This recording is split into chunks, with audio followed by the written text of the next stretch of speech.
Hadirin jamaah Jumat, para tamu Allah yang sama-sama mengharapkan rahmat dan ridho dari Allah Subhanahu wa taala.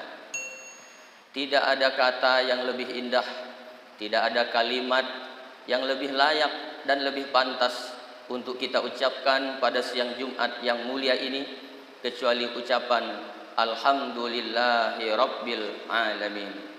Karena kita bisa sholat Jumat hari ini pun tidak lain dan tidak bukan karena kita ditolong oleh Allah Subhanahu wa taala. Andai kata kita diberi penyakit oleh Allah, mungkin kita tidak sholat Jumat hari ini. Oleh karena itu, kita harus senantiasa bersyukur dan terus bersujud kepada Allah. Jangan pernah bosan, jangan pernah letih, jangan pernah jenuh untuk senantiasa bersujud, bersyukur kepada Allah, karena Allah yang kita sembah tidak pernah sesaat pun, tidak pernah sedetik pun berhenti memberikan nikmatnya kepada kita. Mudah-mudahan di penghujung perjalanan hidup kita nanti, akhir hayat kita berakhir dalam keadaan Islam dan matinya dalam keadaan husnul khatimah, sebagaimana pesan dari Allah Subhanahu wa taala, wala tamutunna illa wa antum muslimun. Jangan kalian mati kecuali dalam keadaan beriman, beragama Islam. Salawat dan salam rindu senantiasa kita sampaikan kepada Rasulullah junjungan kita, Nabi Muhammad sallallahu alaihi wasallam beserta keluarga, para sahabat, para tabi'in, tabi'it tabi'in serta seluruh pengikutnya yang senantiasa setia mengikuti dan menjalankan sunnah-sunnah beliau. Mudah-mudahan kelak di akhirat kita mendapatkan syafaat dari Nabi Muhammad sallallahu alaihi wasallam. Selanjutnya, mari kita semua senantiasa meningkatkan iman dan takwa kita kepada Allah Subhanahu wa taala dengan melaksanakan, menjalankan segala apapun yang Allah perintahkan, dan kita berusaha sekuat tenaga untuk meninggalkan sejauh-jauhnya segala apapun yang dilarang oleh Allah Subhanahu wa taala. Hadirin jamaah Jumat rahimakumullah. Dalam kitab Durratun Nasihin dan kitab Tanbihul Ghafilin ada sebuah pesan dari Rasulullah, ada sebuah peringatan kepada kita yang mengaku umat Nabi Muhammad, yang merasa umat Nabi Muhammad sallallahu alaihi wasallam.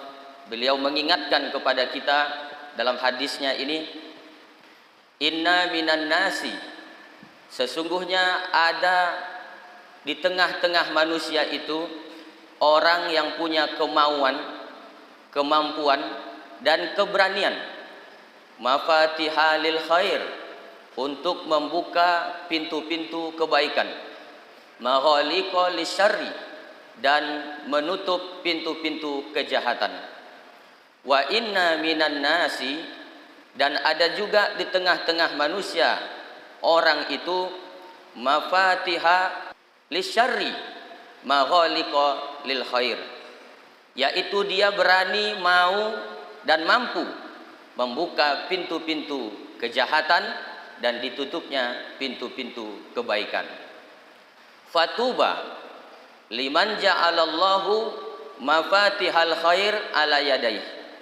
Beruntunglah suatu masyarakat, beruntunglah suatu umat, beruntunglah suatu bangsa, suatu negara, jika oleh Allah mereka dijadikan pemimpinnya yang mau, mampu dan berani membuka pintu-pintu kebaikan.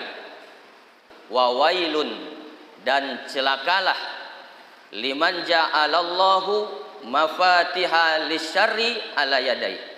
Betapa ruginya, betapa sengsaranya, betapa celakanya jika suatu bangsa, suatu masyarakat, suatu negara oleh Allah dijadikan pemimpin mereka yang membuka pintu-pintu kejahatan, kemungkaran, kemaksiatan, dan ditutupnya pintu-pintu kebaikan. Hadirin jamaah Jumat rahimakumullah. Hadis ini disampaikan, diucapkan oleh Rasulullah sallallahu alaihi wasallam jauh sebelum Republik Indonesia ini ada. Dan ini harus menjadi renungan bagi kita bahwa kita harus waspada, bahwa kita harus hati-hati dalam memilih siapa pemimpin kita.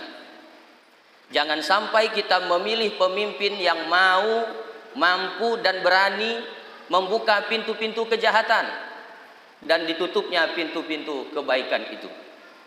Kita bisa lihat di tengah masyarakat kita ada pemimpin yang dengan kekuasaannya, yang dengan tanda tangannya, dia tutup tempat diskotik, dia tutup tempat-tempat prostitusi, dia tutup tempat-tempat perjudian, walaupun resikonya adalah pangkat dan jabatannya, dia tutup itu semua. Kemudian dia buka pintu-pintu kebaikan, dia bantu masjid, dia bantu tempat ibadah, dia siapkan beasiswa untuk para penghafal Al-Quran, dibukanya pintu-pintu kebaikan itu. Sebaliknya juga demikian, ada pemimpin di tengah masyarakat kita yang dengan tanda tangannya, dengan kekuasaannya, dia bisa membuka pintu-pintu kejahatan dan ditutupnya kebaikan. Melegalkan perjudian, dia bisa melegalkan prostitusi dengan tanda tangannya, dan juga dia bisa melarang orang berbuat kebaikan dengan kekuasaannya.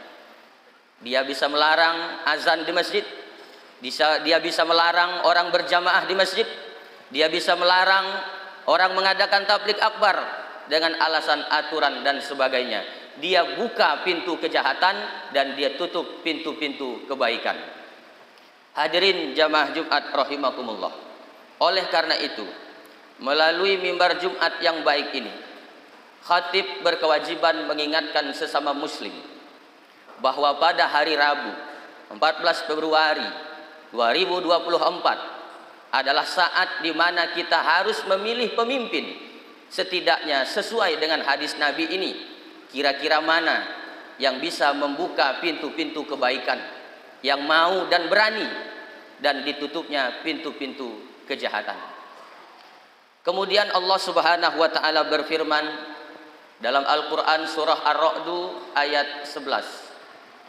Innallaha la yughayyiru ma biqaumin hatta yughayyiru ma bi anfusihim. Sesungguhnya Allah tidak akan mengubah nasib suatu kaum, nasib suatu bangsa, nasib suatu negara, bahkan nasib umat Islam di Republik ini. Allah tidak akan mengubah nasib mereka kecuali mereka yang mau merubah nasib mereka sendiri. Dan nasib bangsa ini akan berubah tergantung dengan kita mau, mampu atau tidak untuk memilih pemimpin di Republik ini. Oleh karena itu, sebagai sesama muslim, wa tawassaw bil haq wa tawassaw bis sabr, hanya berkewajiban untuk mengingatkan saudaranya sesamanya muslim, bukan agama lain. Ini hanya untuk saudaranya yang sesama muslim saja. Gunakan hak pilihnya, gunakan hak konstitusinya, gunakan hak suaranya. Hari Rabu 14 Februari 2024 adalah momen di mana kita mau merubah bangsa kita atau tidak ke arah yang lebih baik. Tergantung siapa yang mau kita pilih. Kalau kita mau berubah, menjadikan bangsa ini lebih makmur, adil dan sejahtera, pilihlah pemimpin sesuai dengan yang diperintahkan oleh Allah Subhanahu wa taala. Sebagai penutup dari khutbah ini, khatib sampaikan satu lagi firman Allah Subhanahu wa taala, yaitu surah Al-A'raf ayat 96.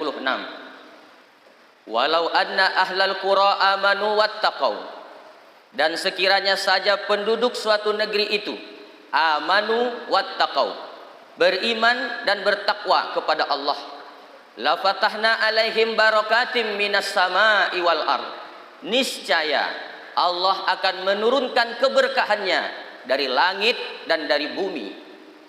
Walakin kazzabu, tetapi jika mereka mendustakan ayat-ayat kami, fa akhaznahum, kami akan siksa mereka, bima kanu yaksibun, sesuai dengan yang mereka kerjakan. Jadi, jika ingin memilih pemimpin, menurut firman Allah ini hanya dua saja syaratnya: amanu wattaqau, beriman dan bertakwa. Begitupun juga mau memilih calon anggota legislatif, pilihlah amanu wattaqau, yang beriman dan bertakwa. La fatahna alaihim barakat, pasti Allah turunkan keberkahannya, minas sama iwal ard, dari langit dan dari bumi. Walakin kazzabu, tetapi banyak orang yang mendustakan ayat Allah, banyak orang yang tidak percaya, masih memilih berdasarkan kepentingan, masih memilih hanya karena imbalan 100.000, 50.000. Walakin kazzabu, mereka mendustakan ayat-ayat Allah. Fa akhaznahum, mereka akan diazab oleh Allah bima kanu yaksibun, sesuai dengan yang mereka kerjakan. Kemiskinan naik, pengangguran membengkak, korupsi makin berani, konstitusi diacak-acak, hutang luar negeri menumpuk, narkoba merajalela di mana-mana. Sebab apa? Walakin kazzabu, kita mendustakan ayat Allah. Kita tidak percaya dengan firman Allah. Fa akhaznahum bima kanu yaksibun. Tunggu saja, kita akan mendapatkan siksaan dari Allah Subhanahu wa taala. Oleh karena itu, jika ingin negeri ini lebih makmur, lebih sejahtera di masa yang akan datang, pilihlah pemimpin sesuai kriterianya menurut firman Allah ini. Amanu wattaqau, beriman dan bertakwa kepada Allah Subhanahu wa taala. Sebab apa? Di surah An-Nahl ayat 128 Allah mengingatkan kita kembali, innallaha ma'al ladzina taqau wal ladzina hum muhsinun.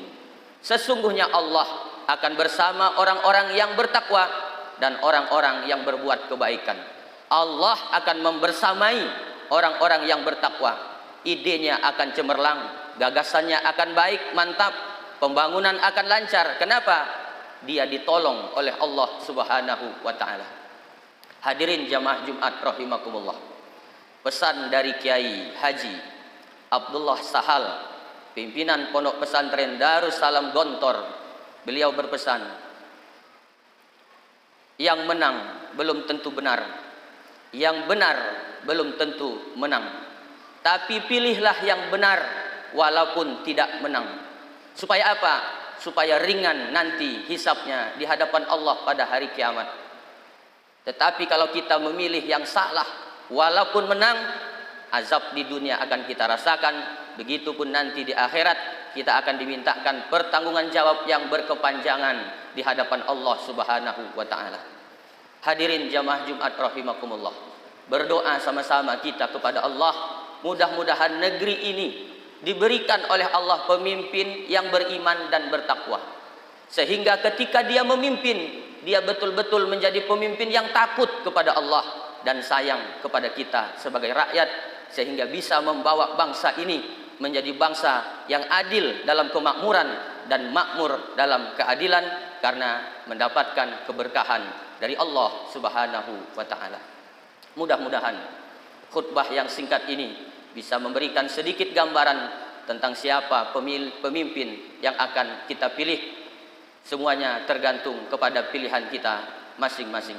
Mudah-mudahan Allah senantiasa menjaga negeri ini, memberikan kedamaian kepada negeri ini, dan kita Allah berikan keselamatan dunia dan akhirat. Amin, amin, amin ya rabbal alamin. Barakallahu li wa lakum fil Qur'anil azim, wa nafa'ani wa iyyakum bima fihi minal ayati wa zikril hakim, wa taqabbalallahu minna wa minkum tilawatahu innahu huwas samiul alim. Aqulu qawli hadza fastaghfiruhu innahu huwal ghafurur rahim.